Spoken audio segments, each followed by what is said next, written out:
in this paper, I want to look at the grounds that are provided by the European, not European, the Equality and Human Rights Commission. Sorry, E doesn't always stand for Europe. For the decision to make caste an aspect of the protected characteristic of race, which is the context of this conference. And raise a question whether the suggested legislation is based on a right diagnosis of the problem, and if yes, if it's the best way to address the problem. If not, whether there are ways of addressing cases of discrimination that involves a person's caste identity in a better way. In the report, we read that until 2005, caste had been largely invisible as a social phenomenon and as a ground of discrimination in the UK. And this issue only came up after the Labour government announced a rethinking of Britain's equality framework, after which the British Dalit organizations saw this as an opportunity to include caste in the new Equality Act. So several Dalit organizations started to lobby to take up caste in the anti-discrimination legislation. And since it's largely, as I understood it, correct me if I'm wrong, but I understood that it's largely due to their lobbying that the amendment was taken up in April in 2013, right? Yeah. It's a research question in itself. Yeah, maybe, but I'm Yes. Dalit Christian.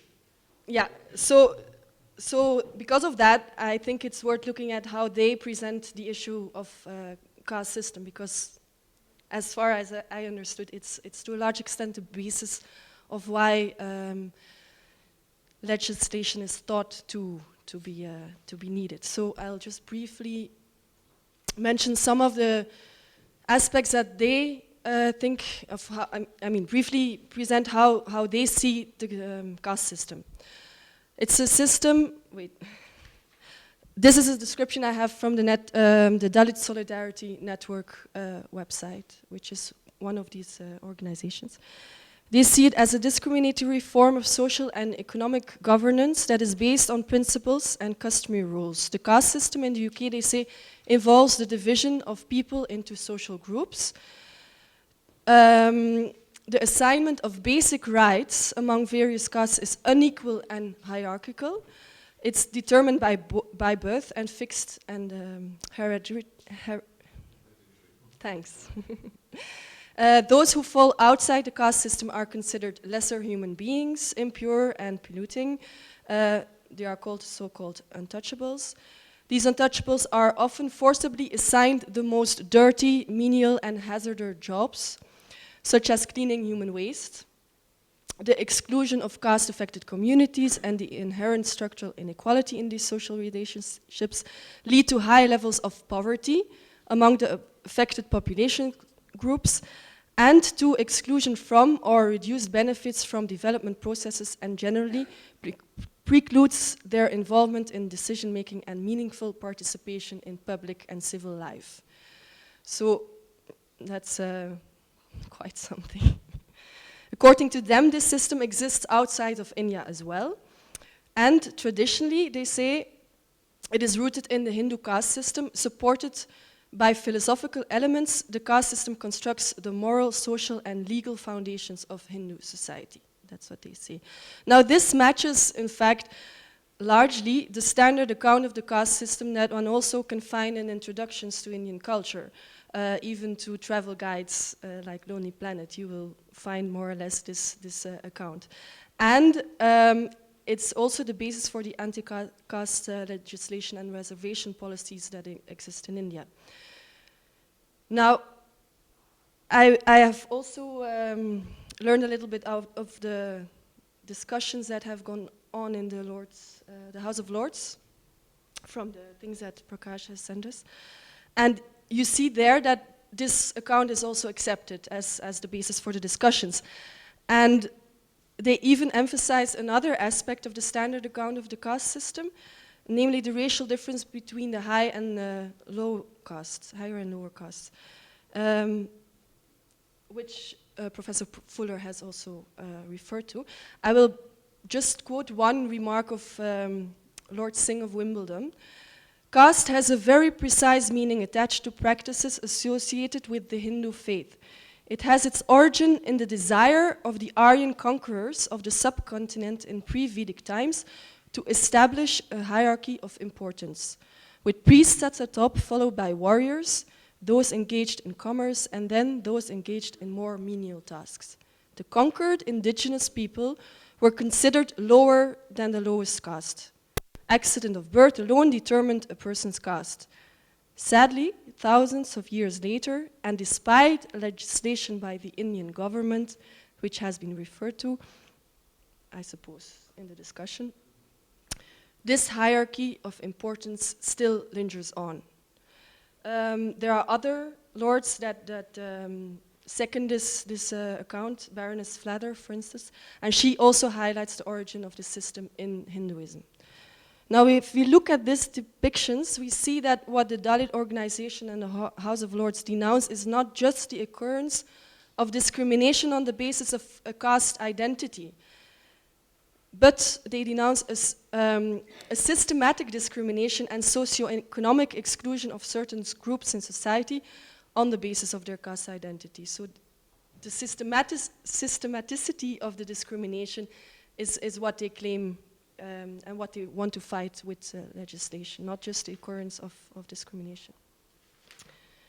However, unless one wants to argue that the UK has a caste system of its own, one cannot claim that such a systematic discrimination exists in the UK.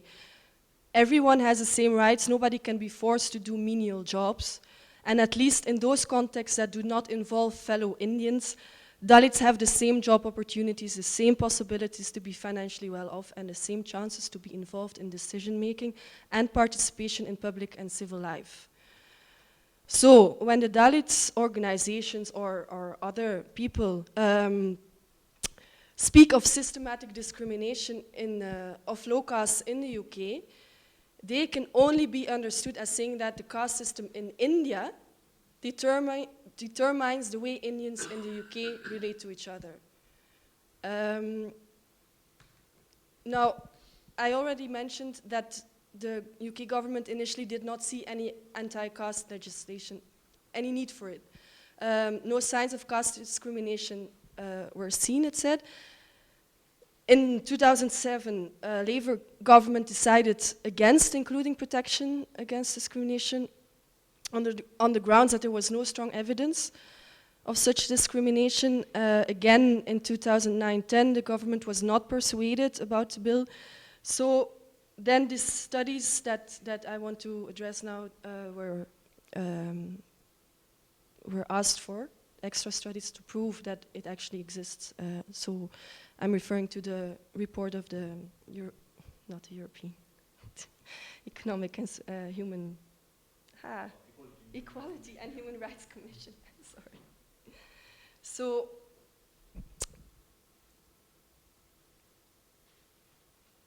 if what the standard account of the caste system and the claim that discrimination exists in the UK because it exists in India and it determines relationships between Indians in the UK, if that is the case, it should be reflected in the evidence that is found by this commission. And if you look at the reports, it turns out that it's not the case. I will not go into it too deeply because Martin has already mentioned some of the problems. But one of the problems is that you see clearly that in the literature, there is no consensus on anything about the caste system. There is no theory about the foundation of it. There is no consensus on its core characteristics or the functioning of it. And actually, the literature today, the theorizing has not gone in any way or in any significant way beyond what Professor Fuller mentioned, namely the theorizing, the confusion between theories about whether it's occupational or hierarchical. So we're not much beyond Ibbotson and Risley today. I took out one quote of Susan Bailey, who says that caste was and is to a considerable extent what people think of it and how they act on these perceptions. So, I mean, if the experts on caste system come to that conclusion, I think we are far away from a theory. Martin also mentioned that there are 3 definitions of caste: Varna, Jati, and Biradari, each referring to completely different kinds of groups. So, and then the conclusion that was quoted that no definition can actually be given, and that we need a new formulation that expresses the experience in Britain. Yet, and I think it's important, at the same time, the report states that in South India, where the caste division is acknowledged as a part of life, it invariably involves unequal access to valued resources, to opportunities, and to political power, and involves the humiliation of certain groups considered socially inferior. So, on the one hand, they also mentioned that caste is a global structure and form of discrimination that shapes labor, credit, rental, and other markets' access to services and entrepreneurship. So not only in India, but also abroad. So on the one hand, the report states that no definition can be given of caste, points to the absence of theorizing about this so-called phenomenon, states that a new definition should be formulated that actually does express what happens in the UK.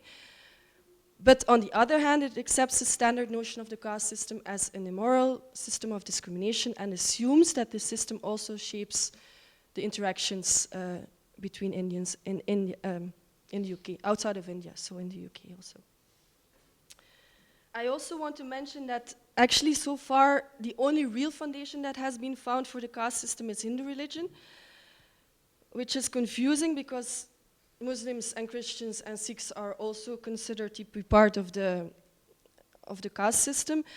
And like the workshop report mentions that while linked to classifications of ancient India, meaning Varna, the distinctiveness of caste does not reside in a connection to Hinduism or to any other religion. Yet none of these statements show if Hinduism is not the foundation, what then is the foundation, and this new foundation, how it changed from a religious foundation to something else that we have not found. So if you want to claim that the caste system exists, at least you have to explain how a religious foundation can change into something completely else that includes people from completely different religions. I also found it funny that, well, it's not funny, it's ironic, that it's actually it's also in the workshop report, that it's actually the Hindu organizations who claim that caste system is not part of Hinduism, and the Dalit organizations who say it is. So I found that a little bit ironic, but maybe I'm the only one. Okay.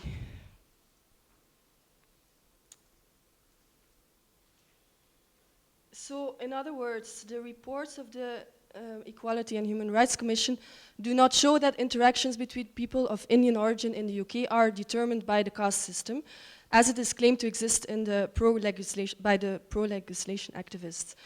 Why then did British government decide that there's a need to legislate against it? Here we need to keep in mind, or I think we need to keep in mind, that bringing caste under race, as it is presented in the reports and in the discussions, implies an acceptance of the standard account of the caste system. So even when you go back to a minimum definition of caste, like the Equality and Human Rights Commission suggests, in terms of, and they have 3 criteria, endogamy, inherited status, and social stratification. This presupposes the standard account of the Indian caste system. You cannot make these 3 criteria intelligible without taking that standard account into account. And then I'm going to venture maybe a little bit in a domain where I have no knowledge of, namely law. But I think that, see, these reports, the other report, the NIESR report, they do show that there are cases of discrimination. But if you if you define it on the basis of that description of the caste system, you risk actually, and if you use these 3 criteria, you risk that you will lose your case, because if a person of a certain jati is discriminated against by his employer from another jati, say, a lawyer can easily show that none of these 3 criteria apply. So then the case will be lost.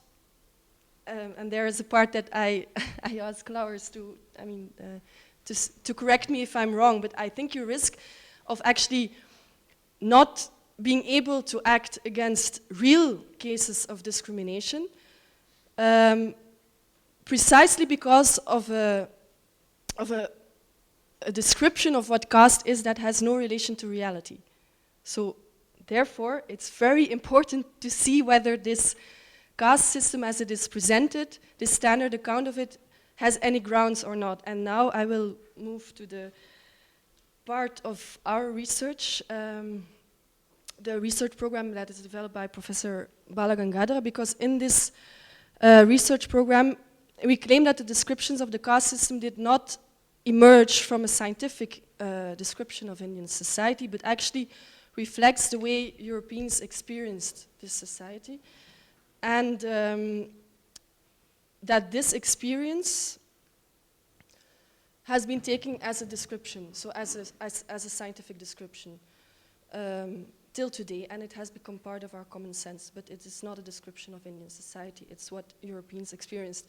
And I will, without elaborating on it too much, try to show 3 important ideas that gave structure to that European experience.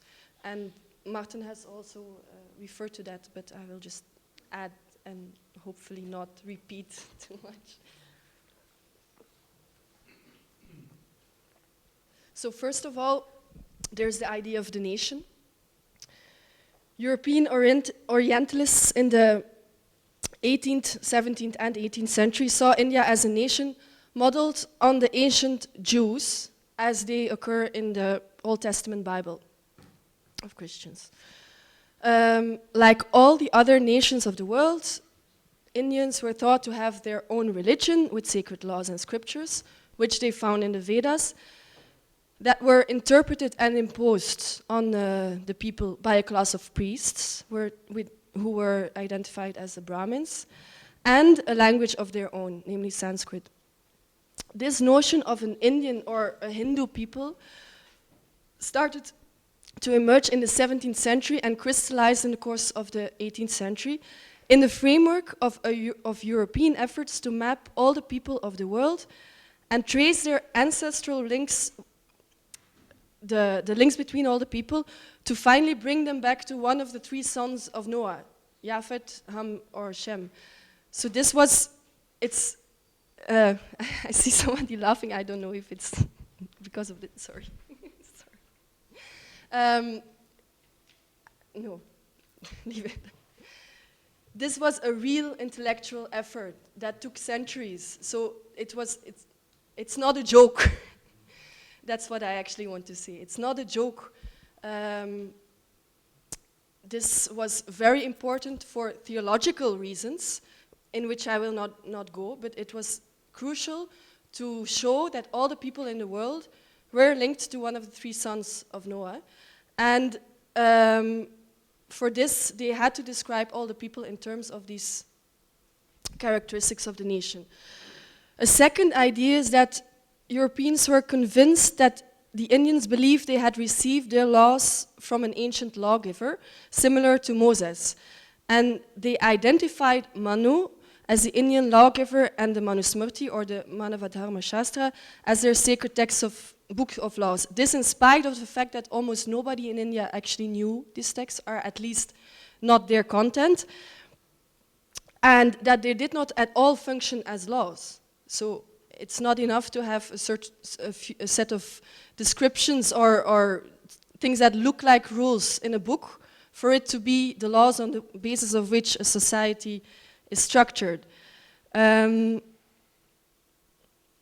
The Manavadharma Shastra, together with the Purusha Sukta verse, were taken as a foundation for the social structure that divided society in 4 hierarchically ordered castes, with the Brahmins at the top and the Shudras at the very bottom, excluded from a large part of society, and even more below them, there were the outcasts or the untouchables. So this account was already there the second part of 18th century. The Europeans were convinced that this was the social structure of India. And it was entirely dependent on the idea that Indian society was structured on the basis of the religious laws of its religion, found in the sacred texts that I mentioned they had identified. It's also today still, for Indologists, often the only foundation that they see for the existence of the caste system. Wendy Doneker, for instance, she refers to the Purusha Sukta hymn as an explanation why caste system exists in India today, till today. And then there was the European idea that within a nation, no group could be so low as to be excluded from a large part of society and degraded to an inferior position. In the 18th century, Europeans were convinced that where extreme social equality between groups existed, this was an indication of the existence of 2 nations, a superior one and an inferior one, and that the inferior one had been conquered and subjugated by the superior one. In the case of India, Europeans reasoned that the caste system could only be explained through a conquest of a superior people, represented by the Vedic religion and the Brahmin priests, and their subjugation of an inferior people, even in the absence of any evidence or historical facts. Which is what they said, that there were no facts, but I'll go into that later. This idea was first formulated as a hypothesis in the first half of the 18th century. An early instance of the hypothesis was formulated by the French scholar Mathieu Louis Langlais, who was a student of Sylvestre de Sacy, the influential scholar and founding father of the Société Asiatique de Paris, an important scholarly association. And in his work, Monuments anciens et modernes de l'Hindustan of 1821, Langlais expands on the thesis of an invasion. The second volume of his work contained an elaborate essay on the religion, laws, and customs of the Hindus, where he pitied the Hindus for being supplanted first by Muslim conquerors and then by English merchants, similar to what their ancestors themselves, who had, no doubt in a distant past, since the memory of it has been lost, supplanted the indigenous people of India, of which the caste of pariahs probably offers us the sad remains. About a year later, his colleague Rémusat paraphrased Langlais' hypothesis as follows. The author thinks that a race that is in ancient times to have brought from regions in the north of Hindustan the language Sanskrit behaved itself with regard to the natives like the Muslims and the Europeans did with regard to the peace-loving Hindus.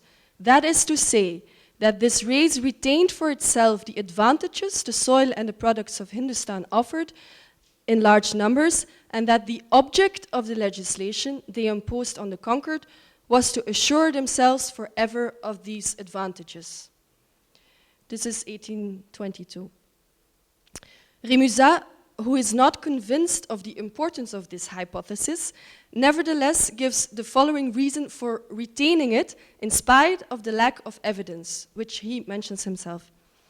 He says, "This is without a doubt only a hypothesis, one that is strengthened by no historical monument whatsoever.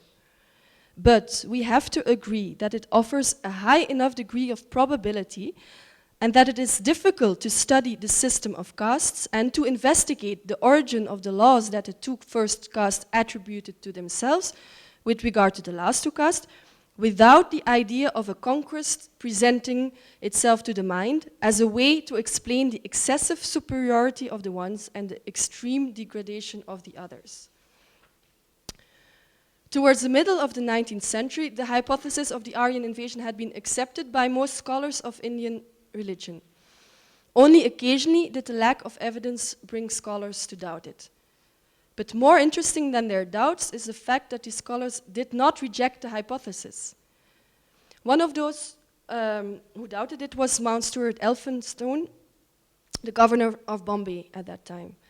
In his influential work, The History of India of 1841, Elphinstone considers the lack of evidence for the attribution of a foreign origin to the Indians as a reason to reject it.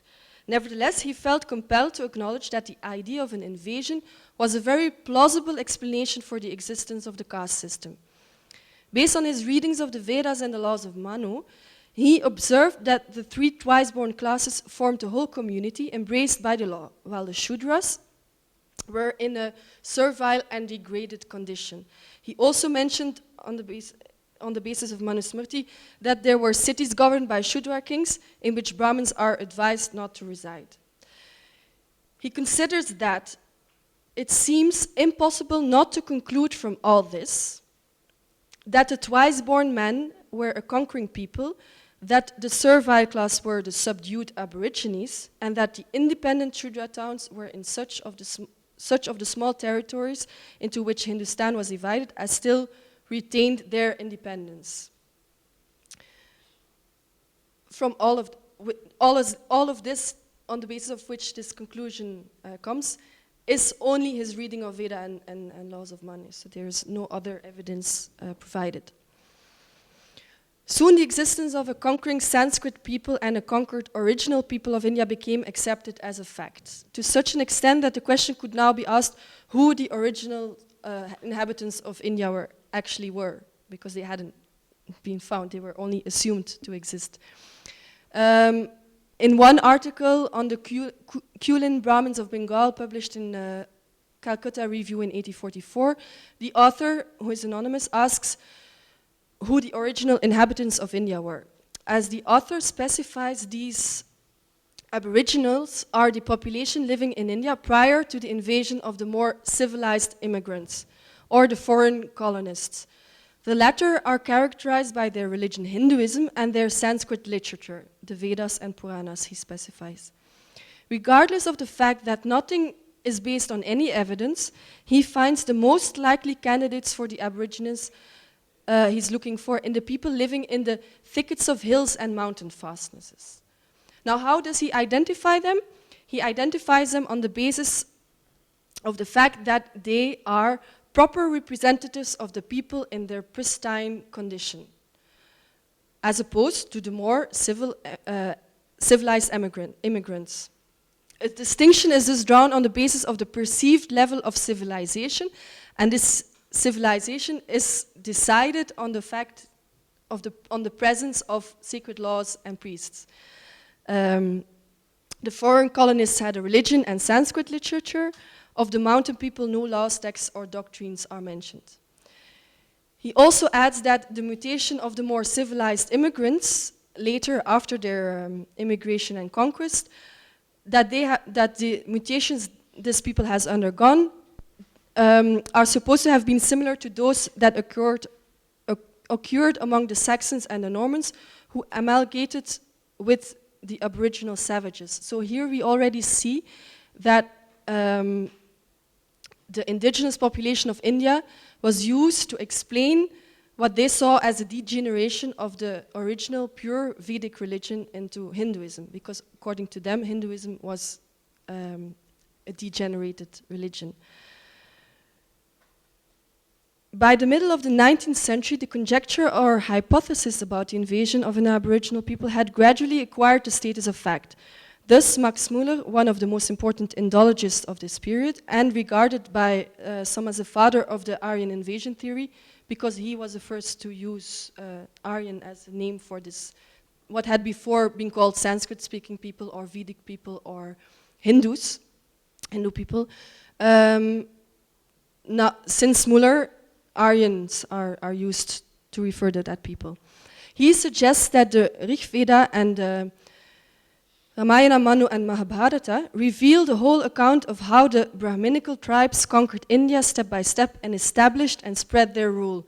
The Aryan tribes, he says, remained united by their common origins, by the ties of religion and of their sacred language. The Aboriginal inhabitants, on the other hand, either fled to the refuge of the thick forests, or remained in a state of slavery constituting the class of Shudras. Muller adds another remark which shows that a theory about the Aryan race and their evasion was part of a bigger conceptual framework that existed in in Europe. Sorry. He says, we generally find that it is the fate of the Negro race when brought into hostile contact with the Japhetic race, the line of Japhet, to be either destroyed or annihilated, or to fall into a state of slavery and degradation from which, if at all, it recovers by the slow progress of assimilation. This has been the case in the north of India. The greater part of its former inhabitants have entirely vanished at the approach of the Aryan civilization. Some, however, submitted to the yoke of the conquerors, and many of these have, after a long time of slavery, during which they adopted the manners, religion, and the language of their superiors, risen to a new social and intellectual independence. The lower classes of the Hindus consist of those aboriginal inhabitants, and some of them continue still up to the present day in a state of the utmost degradation, living as outcasts in forests or as servants in villages. With the focus on the caste system and the idea that the first three castes belong to a different race than the Shudras and the outcasts, a range of other aspects of the notion of the nation then came in. Could now be plotted among those same lines. A difference in language use was sought after between higher castes and lower castes, difference in religion, a difference in appearance and skin color was looked for, and then of course there was Risley with the more far-stretching bodily characteristics as noses and all these things. And all of these were now taken to signal the existence of two peoples that formed the upper and lower castes of the caste system. Whether the focus was on the social inequality of the caste system, on the difference in language, on the difference in looks, or in the difference of religion, all these elements were related to each other as differences between two peoples where one had invaded the other and imposed its religion, law, and language on the other. In other words, the theoretical framework of European scholars at the beginning of the 19th century included the idea that a difference in language not only applied to peoples, but also to religions, to systems of law, and a difference in general value or state of civilization reflected in the social position of the respective peoples. The idea of two races was entirely dependent on the European notion of the nation and the idea of the caste system as it was found in Manusmriti. On the basis of these notions, it was assumed that the superior Brahmins represented a more advanced and civilized people, and that the inferior Shudras represented an inferior and less civilized people. This idea of two races was further strengthened by the discovery of the Dravidian language family, and as importantly, all the aspects of the Indian traditions that did not fit in this account of the Vedic religion as being the religion of India. Till today, the civilizational inferiority of Shudras and outcasts is both the assumption and the logical conclusion of the Aryan invasion and immigration theories.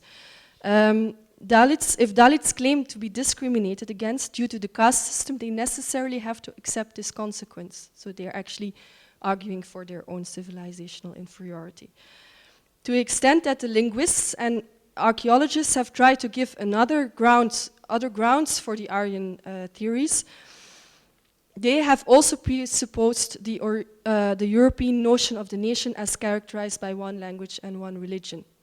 So they, of course, have done significant research in linguistics, the origin of the Indo-Aryan languages, and archaeologists have also found significant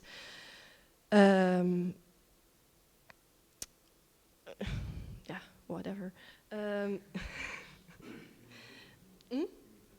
Well, they show important things that certain objects have to come from another part of the world. So their findings are not questions, but if they link these findings to the story of the Aryans, they completely presuppose the European idea of the nation. So the Aryan invasion account can be challenged on the basis of these presuppositions. You don't have to go and challenge their findings, linguistic and archaeological findings. I will now briefly go, well, I will close down. The fact that European descriptions of India in terms of the caste system was not a description of Indian social structure, but reflected how Europeans experienced it. We could also glance from the other two papers that have been presented. Professor Fuller gave a good overview of the British efforts and difficulties to map the Indian population in terms of their understanding of the caste system. Fuller shows clearly that these censuses were anything but obvious and that it was impossible to map Indian society according to the descriptions of the caste system. That's, of course, my reading of your paper. He mentioned that no group knew its caste or its caste status at the beginning of the censuses, and if after a few censuses Indians finally knew, it was mostly because they had learned to give the right answer and satisfy the administrators. The question, of course, then is, did the description and these censuses, did it actually create a sense that caste, like it was mentioned, the assumption that people have a caste or not? Did it bring into being a caste system that hadn't existed before or not? Nicholas Dirks, for instance, claims that it was created due to these efforts of the British. Now, if that would be the case, then we would be able to find it today. And then we also see that today, the field, if you go and look for the caste system, you will still not find it. An extensive fieldwork has been done in Karnataka, but Duncan will speak about that in the afternoon, which clearly shows that the confusion is still as big as it ever was, and that that it's impossible to understand the society in terms of the description of that caste system. Yeah, I want to mention some of the facts. For instance, Dalit organizations claim that Dalits are the ones who have to clean waste, human waste, the toilet cleaners. In Delhi, the largest group of toilet cleaners consists of Brahmins, for instance. Many Dalits are very rich, many Brahmins are very poor. It was also mentioned that even today, a person from a certain jati can have a high status in one village and then in another state or village a low status. So there's no systematicity at all to be found. Now also, Congress is trying to be electively interesting by trying to make the Jats into OBC. I mean, I think it's part of elective propaganda. But interestingly, the Jats themselves object to their OBC status. So you see that it's not at all that clear. And before reservation, many groups that were identified as low caste objected to it. When reservation policy came, some of these same groups that objected to it actually applied for the certificate of being a scheduled tribe or caste. So all these facts also have to be taken into account if you are going to consider whether caste system exists in India today or not. But I will leave those arguments to Duncan in the afternoon.